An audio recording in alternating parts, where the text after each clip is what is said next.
Assalamualaikum warahmatullahi wabarakatuh. Salam jumpa kembali ya teman-teman semuanya. Di sini kali ini bersama saya Arif Nugroho Rahman di mata kuliah Cost Based Strategi. Nah, pada pertemuan kali ini kita akan membahas mengenai strategi biaya dan konsep dasarnya. Nah, tujuannya apa? Kita mempelajari strategi biaya ya. Jadi mahasiswa nanti setelah mengikuti mata kuliah ini diharapkan mampu menjelaskan mengenai apa itu konsep sebuah strategi biaya. Tentunya biaya ini nanti yang akan diimplementasikan dalam sebuah bisnis dan nanti akan berdampak terhadap apa dalam hal penetapan sebuah harga. Nah itu. Nah jadi nanti dengan adanya biaya, pengelolaan biaya yang maksimal tentunya ya, itu akan berdampak pada apa? Pada penetapan berapa harga yang harus kita jual ke konsumen, dan nanti tentunya itu akan berdampak pada pendapatan sebuah perusahaan. Nah, jadi itu yang akan kita pelajari nanti.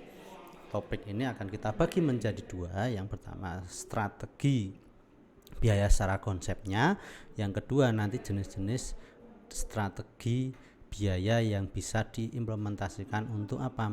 Menetapkan harga jual seperti itu. Nah, jadi berbicara mengenai strategi ya, konsep dasar sebuah strategi ini kita mengacu pada beberapa ahli bahwasannya strategi itu metode yang digunakan sebuah perusahaan. Nah, dalam hal ini tentunya strategi itu secara konsepnya luas ya, metode yang digunakan oleh perusahaan. Nah, strateginya untuk apa? Pertama, biaya, berarti kan strategi yang digunakan oleh perusahaan untuk menentukan biaya. Kemudian strategi yang digunakan oleh perusahaan untuk menentukan harga ya, harga sebuah produk. Nah itu, karena harga produk itu didasarkan pada apa? Pada biaya-biaya yang akan dikeluarkan oleh perusahaan untuk menghasilkan sebuah produk tersebut. Nah, biayanya macam-macam ya, ada biaya produksi, tenaga kerja, ada iklan ya. Dan itu nanti akan diakumulasi, kemudian akan ditentukan berapa harga yang biaya yang dikeluarkan untuk menghasilkan sebuah produk. Nah itu. Nah, harga ini bisa digunakan sebagai alat juga selain untuk menentukan berapa jumlah labanya, tapi juga bisa digunakan sebagai alat untuk apa? Untuk memasarkan produk yang akan dijual.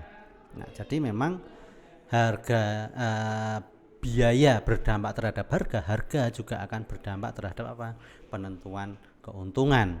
Demikian juga dengan biaya itu sendiri. Jadi ketika biaya itu bisa tentunya biaya itu bisa direkayasa sedemikian rupa agar apa? Agar pendapatan sebuah perusahaan itu mencapai di titik yang optimal. Nah, jadi cara menggunakan strategi biaya apa saja yang biasa digunakan untuk menetapkan harga? Yang pertama yaitu dengan menggunakan biaya harga plus ya, biaya harga plus nanti apa kita bahas. Yang kedua bisa dengan melalui markup.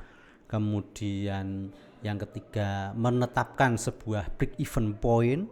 Kemudian yang keempat melakukan analisa pasar, analisa kompetitor pesaing, dan yang kelima riset permintaan pasar. Nah, jadi yang pertama metode yang biasa digunakan dalam menetapkan biaya ya, yang pertama itu menggunakan harga plus. Jadi metode ini dilakukan dengan apa? Dengan menentukan harga jual yang harga jual itu mengacu atau berpedoman pada sebuah hitungan, di mana hitungannya itu dengan cara apa? Menjumlah secara keseluruhan dari biaya-biaya yang dikeluarkan untuk menghasilkan sebuah produk. Nah, biaya-biaya yang sudah dikeluarkan itu digabungkan dengan satuan jumlah tertentu ya, sehingga nanti akan bisa digunakan untuk menentukan laba atau menutupi laba. Nah, satuan jumlah tertentu yang digabungkan dengan biaya-biaya yang dikeluarkan itu yang biasa dinamakan margin. Jadi selisih antara berapa harga jualnya dengan nanti berapa sih harga pokok sebuah produk. Nah, ini metode ini biasa digunakan oleh perusahaan karena memang ada beberapa perusahaan yang memang sangat menginginkan laba yang besar. Nah, secara umum namanya perusahaan yang berorientasi pada laba ya dia mengharapkan labanya besar. Itu metode yang pertama. Yang kedua pakai markup. Nah, ini dilakukan dengan apa? Menentukan ini acuannya adalah harga jual per unitnya. Nah, ketika ketemu harga jual per unit itu pedomannya apa? Tentunya kita ketika ada harga jual sudah ditentukan otomatis nanti ada harga pokok. Pedomannya tetap harga pokok karena selisih harga pokok dan harga jual itu yang dinamakan margin tadi ya.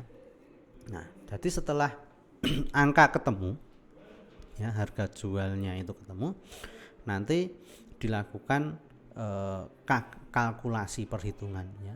Jadi ketika menghitung berapa harga pokok produknya itu nanti akan dilakukan standarisasi dengan cara menaikkan ya biaya-biaya yang dikeluarkan, namanya di markup. Nah, itu markupnya ini sesuai dengan nanti kebijakan perusahaan masing-masing ya. Jadi ketika ketemu harga produksinya sekian, oh kita markup harga jualnya sekian ya, ketemu harga jual dengan margin sekian, ketemu sekian, di markup sedikit. Nah, markup ini memang tentunya ada beberapa manfaatnya, nanti akan dibahas di materi atau di pertemuan berikutnya ya terkait dengan manfaat dari memarkup sebuah harga.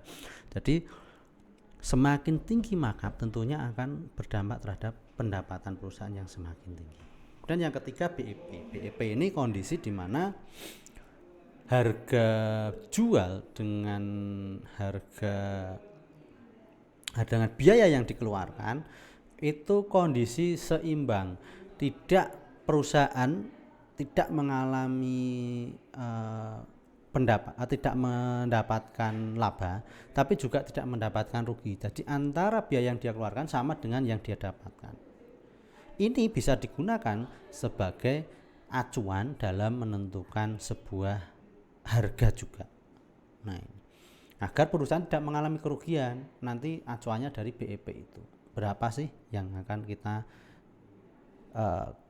jual atau kita bebankan tarifnya kepada konsumen seperti itu. Dan yang keempat, kita melakukan analisis kompetitor atau pesaing. Ini dilakukan untuk melakukan sebuah penelitian atau riset dengan melihat kinerja bisnis dari pesaing. Nah, misalnya kita bisa melihat apa saja bahan-bahan yang digunakan oleh pesaing ya, kemudian pasokannya dari mana, kemudian dia jual harga berapa, sehingga nanti kita bisa menentukan oh dia berani harga jual sekian karena memang berarti ada rumus-rumus yang bisa dilakukan semacam kayak imitasi. Kita analisa nanti dengan rumus kita itu masuk enggak, terus harga kita itu nanti akan di bawahnya dia atau di atasnya dia. Nah, analisis kompetitor ini nanti juga sebetulnya selain untuk menentukan pendapatan atau harga jual, ini juga bisa digunakan sebagai strategi nanti ya dalam menghadapi sebuah perang harga. Itu. Yang kelima, pemasaran. Riset permintaan pasar. Jadi kita perusahaan itu perlu melakukan riset apa sih yang menjadi kebutuhan dari pasar. Permasalahan apa yang dihadapi oleh pasar, dan itu nanti akan kita berikan semacam solusi.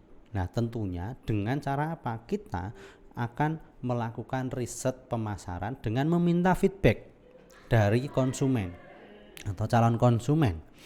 Berapa harga yang biasa dia bayarkan?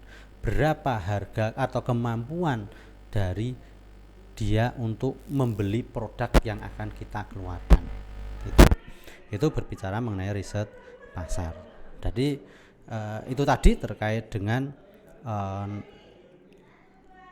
terkait dengan konsep dasar dari sebuah strategi biaya untuk menentukan sebuah harga di harga sebuah produk yang akan kita tawarkan ke konsumen ataupun calon konsumen. Mungkin itu dulu teman-teman terkait pertemuan kita untuk konsep dasar dari strategi biaya. Kita lanjut nanti untuk pertemuan berikutnya mengenai tujuan dan manfaat dari strategi biaya. Dari saya cukup sekian. Assalamualaikum warahmatullahi wabarakatuh. Sampai ketemu di pertemuan berikutnya.